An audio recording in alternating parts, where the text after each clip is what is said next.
বন্ধুরা, আজকে আমার রেসিপি ম্যাগি পিজা। সকলেই ভালোবাসে, ছোট থেকে বড়।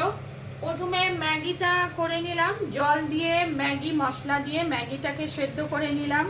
তারপর ম্যাগিটা করে একটু ঠান্ডা করলাম। ঠান্ডা হলে ম্যাগি শক্ত হয়ে যায়।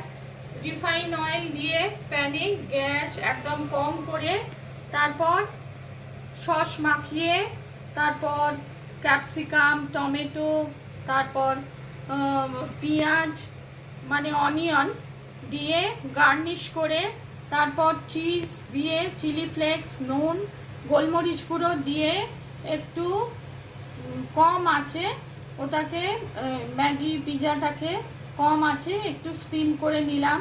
রেসিপি পছন্দ হলে লাইক করবেন, চ্যানেলটিকে সাবস্ক্রাইব করার অনুরোধ রইল। সকলের পছন্দ ম্যাগি পিজা, ছোট বড় সকলের পছন্দ।